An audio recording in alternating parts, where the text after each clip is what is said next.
नमस्कार,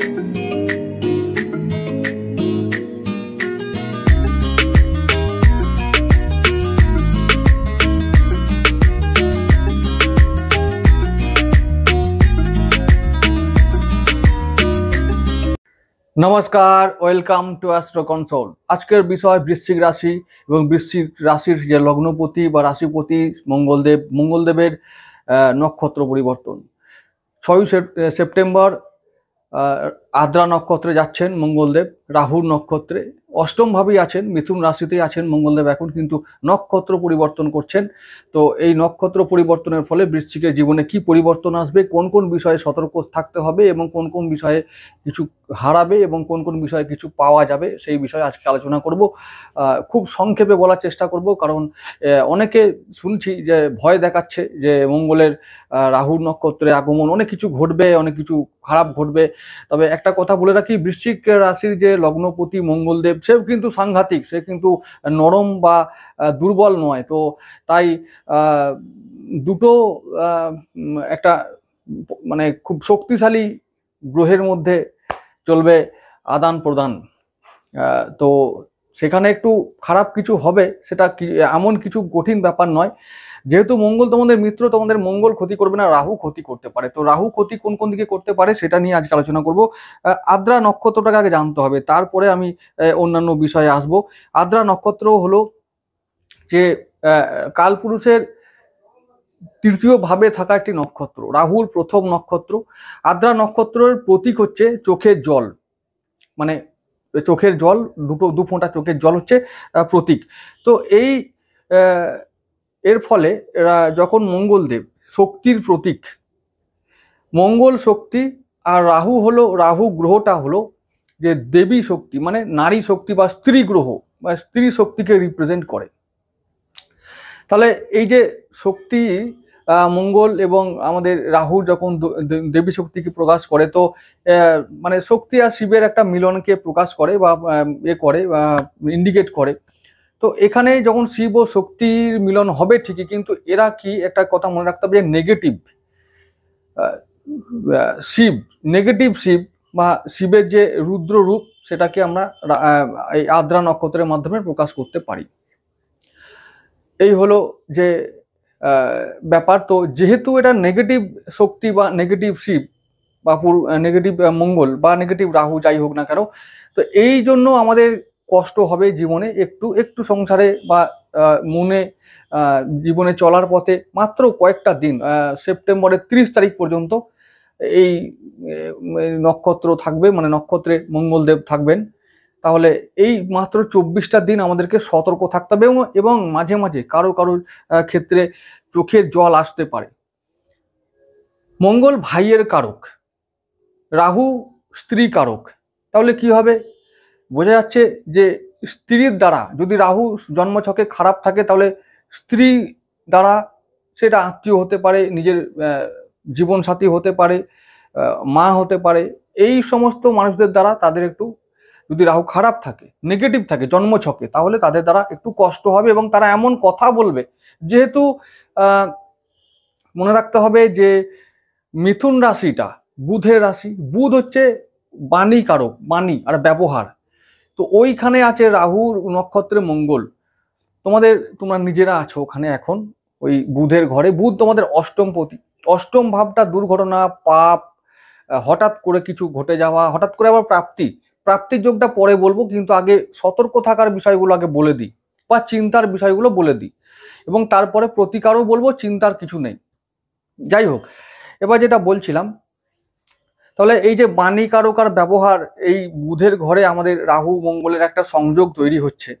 তাহলে স্ত্রীদের দ্বারা বা আত্মীয়রা এমন হবে, ওটা আবার আত্মীয় ভাব, কারো শ্বশুর বাড়ি এরকমও ব্যাপার আছে। তো আত্মীয় স্বজন, শ্বশুর বাড়ি, মামার বাড়ি, এই রকম টাইপের যদি কোনো রকমের কাদের ইস্যু থাকে, যাদের ইস্যু আছে, তাদেরকে সাবধান থাকতে হবে। ওই সমস্ত সম্পর্কগুলো থেকে তোমাদের আঘাত আসতে পারে, সম্পর্ক নষ্ট হতে পারে, তাদের ব্যবহার কথাবার্তা এমন তোমাকে ভোগাবে বা এমন তোমাকে কষ্ট দেবে যে চোখের জল আসতে বাধ্য। এবং আরেকটা কথা, যে এই যে চোখের জল আসা বা সম্পর্ক নষ্ট হওয়া, এটাকে পরীক্ষার মধ্যে দিয়ে যেতে হবে। অনেকে এই সমস্ত ঘটনার মাধ্যমে সেই মানুষগুলোকে চিনতে পারবে, সেই মানুষগুলো সম্পর্কে জানতে পারবে এবং আগামী দিনে তাদের থেকে সতর্ক থাকবে আর কি। এই ব্যাপারগুলো ঘটবে। তাহলে ভাই, আত্মীয় স্বজন, জ্ঞাতি গোষ্ঠী, মামার বাড়ি, শ্বশুর বাড়ি, এদের সঙ্গে সম্পর্কগুলোকে এখন টেস্ট করার সময়, অ্যাসিড টেস্ট হবে এদের সঙ্গে। এদের থেকে সাবধান থাকতে হবে, বেশি বাদ বিতর্কে যাব না। এই হলো ব্যাপার। এখন যেটা করতে হবে এই মুহূর্তে, যে কোনো নতুন কোনো বিশেষ কাজে, শুভ কাজে আমরা হাত দেব না। যেমন হতে পারে কোনো নতুন কর্মে যোগ দেওয়া। নতুন কর্মে যোগ দেওয়ার ক্ষেত্রে বলবো যে এখন অনেক কিছু প্রলোভন আসতে পারে, যেটা মনে হবে যে আগামী দিনে অনেক ভালো লাভ নিয়ে আসবে, অনেক ভালো উপকার হবে তোমাদের, কিন্তু এই ফাঁদে এখন পা দেওয়া যাবে না। ধরে নাও যে মানে এমন কোনো ব্যক্তি যারা আছো যে তারা নতুন কোনো কাজ খুঁজছো, কাজটা পেলে অনেক মোটা মাইনের কথা বলবে, অনেক সুযোগ সুবিধার কথা বলবে, কিন্তু দেখা যাবে যে এই কাজটা গ্রহণ করলে সেই কাজটা বেশি দিন থাকবে না। তাই ওটা না করাই ভালো, এবং সুযোগ সুবিধার বদলে হয়তো ক্ষতিটাই বেশি হবে, বদনাম হবে, ঝগড়া হবে, মতান্তর হবে। তো এইটা না করাই ভালো। নতুন কাজে জয়েন করা, নতুন কোনো প্রকল্পে হাত দেওয়া দরকার নেই। আর নতুন যারা ভাবছো যে এই পুরনো কাজে ভালো লাগছে না, জব চেঞ্জ করব বা জায়গা চেঞ্জ করব, এইরকম কোনো রকম না করাই ভালো। সেপ্টেম্বর মাসে নতুন কোনোভাবে এক্সপেরিমেন্ট করা ভালো নয়, মানে একদমই সময়টা অনুকূল না। যা করবে অক্টোবরে করবে, অর্থাৎ নতুন কোনো জবে জয়েন করব না, পুরনো কোনো জব ছেড়ে নতুন কোনো জবে আমরা প্রবেশ করব না, কোনো প্রকল্প, শুভ কাজ, মাঙ্গলিক কাজ আমরা এ সময় করব না, বৃশ্চিক রাশির মানুষদের বিশেষ করে। মঙ্গল যদি জন্মছকে নিজস্ব থাকে তাহলে বলবো যে গাড়ি ঘোড়া একটু সাবধানে চালাবে, তাহলে অ্যাক্সিডেন্টের যোগ থাকতে পারে। মাথায় আর হাতে, যেহেতু মিথুন রাশির হাত এটা, তো দুটো হাত, এইগুলোতে থেকে সাবধান থাকবে, এইগুলো ভোগাতে পারে। তারপরে যেটা হচ্ছে যে মঙ্গল আর রাহুর যে কম্বিনেশন, সেটা হলো যে ওই যে বললাম নেগেটিভ, শক্তি এবং শিব এরা দুজনে মিলবে, কিন্তু এরা নেগেটিভ। তো এদের নেগেটিভ হওয়াটা আমাদেরকে একটু কষ্টের মধ্যে দিয়ে নিয়ে যাবে বিভিন্ন ক্ষেত্রে। আমাদের যেমন মঙ্গল এখন আমাদের থাকবে অষ্টম ভাবে, অর্থের ক্রাইসিস দেখা দিতে পারে, এমন বিকট পর্যায়ের অর্থের ক্রাইসিস দেখা দেবে যে মনে হবে জীবন শেষ। কিন্তু মনে রাখা দরকার যে এই পিরিয়ডটা কেটে যাবে এবং তারপরেই মঙ্গল আবার পুনর্বসুতে যাবে, তখন আবার অর্থপ্রাপ্তির যোগ ঘটবে। অনেকের সংসারে এখন থেকে ঢুকে গেছে দাম্পত্য অশান্তি, অনেক পরিবারে শুরু হয়ে গেছে। তো দাম্পত্য অশান্তিটাও একটু হবে। মঙ্গল যারা মাঙ্গলিক আছো তাদের জন্য এমন একটা পর্যায়ে যাবে যে মনে হবে যেন এইবার সব শেষ, এইবার ডিভোর্স হয়েই গেল, এইবার যেতে হবে কোর্টে। মঙ্গল তো কোর্টের এক তো বিবাহ জীবনের কারক এবং কোর্ট কাছারির কারক, তো ওইগুলো তো হতেই থাকবে। তবে সাবধান, এই সময় কোনো গুরুত্বপূর্ণ সিদ্ধান্ত ছেড়ে দেওয়া হোক বা ধরে নেওয়া হোক, এগুলো না নেওয়াই ভালো। সময়টা সাময়িক, তো ওই সময়টা কেটে যাক, তারপর ওয়েট করি, দেখা যাক, তারপরে যদি ভালো হয় তো হবে, না হলে তখন দেখা যাবে এটা ভালো হবে, সেটা করা যাবে। তো এখন কোনো তাড়াহুড়ো করে সিদ্ধান্ত নেব না। বুধ, ওই যে বললাম বুধের ঘরে মঙ্গল রাহু, ওইটা সিদ্ধান্ত নেবার ঘর, ওটা হঠাৎ করে কিছু ঘটে যাবার ঘর। সিদ্ধান্ত আমরা যেটা নেব, যদি এই সময় রাগের মাথায় কোনো সিদ্ধান্ত নিই, তাড়াহুড়ো করে সিদ্ধান্ত নিই, ভাবনা চিন্তা না করে সিদ্ধান্ত নিই, তো ভুল হবেই। যে কোনো বিষয় হতে পারে, সেটা অর্থ হতে পারে, কাজের বিষয় হতে পারে, সম্পর্কের বিষয় হতে পারে। সিদ্ধান্ত, আবার একটা কথা বলি, যারা জমি জায়গা কিনবার কথা ভাবছো, আমি বলবো যে এই সময় পেন্ডিং রাখো, প্রকল্প পেন্ডিং রাখো, জমি জায়গা এই সময় কিনবে না। মঙ্গল ভূমি কারক, গাড়ি কারক, তো এই সমস্ত জিনিস এখন না করাই ভালো। গাড়ি সাবধানে চালাতে হবে বলেছি। তারপরে হচ্ছে যে যেটা আবার বলবো যে ওই সব সম্পর্কগুলোর থেকে সাবধান থাকো। এবার প্রাপ্তি যোগের কথা বলবো। প্রাপ্তি যোগ কি হবে, যেহেতু অষ্টম ভাব, তাহলে অষ্টম ভাব থেকে হঠাৎ করে কিছু হয়ে যাওয়া, বুধের ঘর, টাকার ঘর, তাহলে টাকাও হঠাৎ করে পাবো। রাহু মঙ্গল একসঙ্গে থাকলে আমাদের টাকা দিয়ে দেবে। যারা রাহুর কাজ করো আমি বলেছি তারা অনেক টাকা পাবে, প্রচুর প্রলোভন পাবে আর প্রচুর রাস্তা পাবে ওই সমস্ত দিক থেকে টাকা পাবার। তাহলে যারা রাহুর কাজ করো করো, ইনকাম, প্রচুর ইনকাম হবে এই সময়, তোমাদের প্রচুর ইনকাম হবে। তো রাহুর যে কাজগুলোর জন্য ওদের জন্য খুব ভালো দিন, তোমাদের চিন্তা করার কিছু নেই ভাই। আর লটারি মাস্টারদের বলবো কাটো লটারি, এভরিডে কাটো। তোমাদের এই 24টা দিনের মধ্যে কোন দিন যে কি লেগে যাবে কেউ বলতে পারবে না। এভরিডে কাটো, এভরিডে একদম। রাহু যতদিন মঙ্গলের ঘরে আছে, মঙ্গল যতদিন রাহু নক্ষত্রে আছে, রোজ তোমাদের ভালো দিন। কেটে যাও, ঠিক করে কাটবে, পরিকল্পনা মাফিক কাটবে, স্ট্র্যাটেজি ফলো করে কাটবে, দেখবে 24 দিনের মধ্যে কোন দিন লেগে যাবে বুঝতেই পারবে না। আর তাছাড়া হয়তো 24 দিনের মধ্যে 15 দিন লেগে গেল, আরে 200 টাকা করে হলেও তো পাবো, চলো 200 টাকায় ঠিক, কোনো ব্যাপার না। হোক 200 থেকে কোন দিন 2000 হয়ে যাবে, তারপরে 20,000 হয়ে যাবে, কেউ বলতে পারে না। তো লটারি কাটো। আর একটা কথা বলবো, এই সময় প্রতিকার হিসাবে বলবো যে রাহু দেবী শক্তির প্রতীক, দেবী শক্তির কারক, রাহু নিজের স্ত্রী কারক গ্রহ। উগ্র দেবী সাধনা করা যায়, সেটা দুর্গা হতে পারে, সামনে দুর্গা পুজো আসছে, তো যাই হোক মা কালী, দুর্গা, এই সমস্ত উগ্র দেবীদের সাধনা করো, ওদের মন্ত্র জপ করো, দক্ষিণা কালী স্তব পাঠ করো। রাহুকে শান্ত করার জন্য সোজা উপায় হলো যে দেবী শক্তিকে আরাধনা করতে হবে, উগ্র দেবীর আরাধনা করতে হবে। তো তাদের মন্ত্র জপ, দুর্গা চালিসা, দুর্গা সপ্তশতী পাঠ করা, এই সমস্ত চণ্ডী পাঠ করা যেতে পারে এই সময়কালে। তো এগুলো করলে ভালো হয়। এবং শিবের জন্য বলবো যে মহামৃত্যুঞ্জয় জপ করতে হবে, শিব তাণ্ডব স্তোত্র এখন আমি বলেছি যে তোমরা শুনবে। এই 24 দিন অন্তত 24 বার যেন শোনা হয়, এইটা মাথায় রাখতেই হবে। ঘরে যদি আমি বলেছি সকাল সন্ধ্যে শিব তাণ্ডব স্তোত্র মিউজিক সিস্টেমে বাজিয়ে রাখো, দারুণ ফল দেবে, করে দেখতে হবে তো ভাই।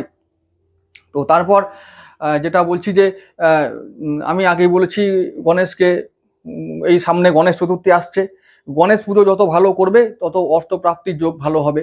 এবং গণেশকে এই 24 দিনের জন্য শুধু নয়, আমি 12 মাসের জন্য বলেছি যে গণেশ পুজো করতে প্রতি বুধবার গণেশকে দুর্বা ঘাসের মালা পরাবে, দুর্বা দেবে, লাড্ডু দেবে, গণেশ চতুর্থীকে ভালো করে ফলো করে। ওই দিনটা শনিবার দিন পড়েছে, তো ওই দিনটা গণেশের জন্য পুরো দিন জান দিয়ে দাও, প্রাপ্তিযোগ আরো দারুণভাবে বাড়বে। গণেশ বুধের দেবতা, তো বুধের জন্য অর্থ চাও, তো চলো গণেশ পুজো করো, দারুণভাবে ফল পাবে। তো গণেশ যেহেতু এই যে পুরো জায়গাটা গণেশ, শিব, দুর্গা, এদেরকে পুজো করো, এই 24টা দিন ভালোভাবে কাটবে। সব থেকে আরো ভালো হয় যদি কোনো সতীপীঠে যেতে পারো, ভ্রমণ করতে পারো, সব থেকে ভালো হয় যদি কোনো শৈব তীর্থে যেতে পারো, খুব ভালো হয়। তো এইগুলো তো একটা ভালো।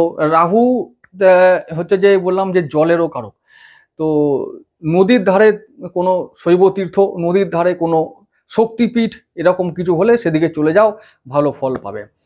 আর আরেকটা কথা বলবো, কোনো রকম ইলেকট্রিক জিনিস, আগুন, বিপজ্জনক জিনিস, বিপজ্জনক স্থান, এই জায়গায় না যাওয়াই ভালো, এগুলো থেকে সাবধান থাকতে হবে। আর তারপর হলো যেটা, যে ওই যে বললাম লটারি, যারা জুয়া সাট্টার মধ্যে আছো, অনলাইনে আছো, যারা অনলাইন গেম, অনলাইন ব্যবসা, তারপর হচ্ছে যে এই যে শেয়ার মার্কেট, এই সমস্ত জায়গা থেকে প্রচুর ইনকাম করার সুযোগ থাকবে এই 24 দিনে। তোমরা ওই দিকটা পুরো সুযোগ কাজে লাগাও, যার রাস্তা আছে, যার সুযোগ আছে, পুরো কাজে লাগাও। সফল ম্যাক্সিমাম ক্ষেত্রে হবে, 90% চান্স আছে তোমাদের সফল হবে। এবং এই 24 দিনের মাথায়, 24 দিনের মধ্যে ম্যাক্সিমাম দিনগুলো তোমাদেরকে কিছু পাইয়ে দেবে। ওই লাইনটা, রাহুর লাইন ফলো করতে হবে, এইটা মাথায় রাখতে হবে। রাহুর জন্য বলবো যে হলুদ পোশাক বেশি ব্যবহার করবে। একটা কথা মনে রাখতে হবে, শেয়ার মার্কেটে কাজ করছো, এই হলুদ পোশাক পরে যাবে তাহলে কিন্তু হবে না ভাই। লটারি কাটতে যাচ্ছ, হলুদ পোশাক পরে লটারি কাটতে যাবে তাহলে হবে না ভাই, পরিষ্কার কথা, এইটা মাথায় রাখতে হবে। তো হলুদ পোশাক কারা পরবে? যারা টিচার, যারা পুজো করছে, যারা অন্য ভালো কাজ করে, সাত্ত্বিক কাজ করে, তারা হলুদ পোশাক পরবে। কিন্তু রাহুর কাজ করবে এই হলুদ পোশাক পরে তারা কিন্তু একদম না। তারা রাহুর মতন ড্রেস পরবে, রাহুর মতন চাল চলন, কথা বলন সব বলবে, তবে তো সাকসেস হবে। রাহু তবে তো বন্ধু বলবে, এই ব্যাপারটা মাথায় রাখতে হবে।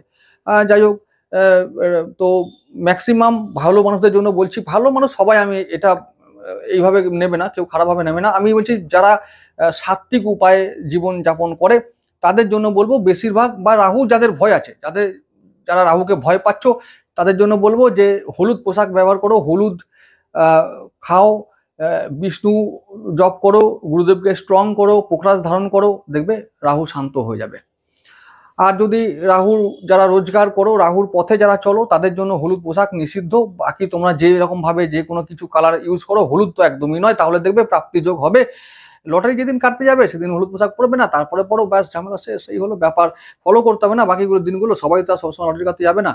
কাটতে যাওয়ার সময় ওই পোশাকটা ত্যাগ করে আবার চলে এসো, বাড়িতে ফিরে তখন হয়ে যাও ভোলেনাথ, একদম নারায়ণ। হলুদ পোশাক পরে নাও, দারুণ লাগবে। ঘরে বউ বলবে দারুণ ব্যাপার, এই বামুন হয়ে গেছে, সাধু হয়ে গেছে। এটাও ভালো ঘরের জন্য। বাইরের জন্য রাহু থাকো, নো প্রবলেম। যার যেমন দরকার পড়ছে সেটা বলবো, যে সবসময় রাহুর জন্য, রাহুর ক্যারেক্টার হবে না ভাই। যার যখন আমি কাজ করতে যাব তার থেকে ব্যবহারটা করে নেব, ঝামেলা মিটে গেল। আমি রাহু হতে যাব না, আমি সাধু সাধু থাকবো। এই হলো কথা, এই হলো ব্যাপার। তো যাই হোক, আমি বলবো যে এই যে গোচর বৃশ্চিক রাশির জন্য খুব বেশি খারাপ কিছু ফল দেবে না। ভয়ে দেখাচ্ছে অনেক কিছু, ভয়েরও কিছু নেই। আমি বললাম একটাই কথা, যে উপায়গুলো বললাম এগুলো করবে। গণেশ পুজো, শিব পুজো, দুর্গা পুজো। পুজো মানে হলো যে এই যে ওদের মন্ত্র জপ করা, কানে শোনা, ব্যাস, তাহলে নেগেটিভিটি দূর, মানে ঢুকবে না, দূর হয়ে যাবে নেগেটিভিটি। আর যেটা বলছি যে তাহলে সবুজ বস্তু দান করা, এগুলো করবে। এগুলো করলে ব্যাস, আবার কি কি কি কোনো বিষয় ভয় নেই। রাহুর যে নক্ষত্র আছে, ওই যে শতভিসা, 4th হাউসে, ওখানে মাঝে মাঝে পারিবারিক অশান্তি দেখা দেবে। রাহুর নক্ষত্র আছে দ্বাদশভাবে, তো ওখানে ব্যয় বাড়াবে। আবার অষ্টমভাবে হঠাৎ পাইয়ে দেবে। তো চিন্তার কিছু নেই, নেগেটিভ হবে, পজিটিভ হবে। ভয় পেলে চলবে না, বাস কাজ করে যাও অ্যাকর্ডিংলি। যেমন গ্রহ তেমন কাজ, যেমন গ্রহ তেমন সাজ, বাস এই হলো ব্যাপার। যাই হোক, আজকে এটুকু থাক।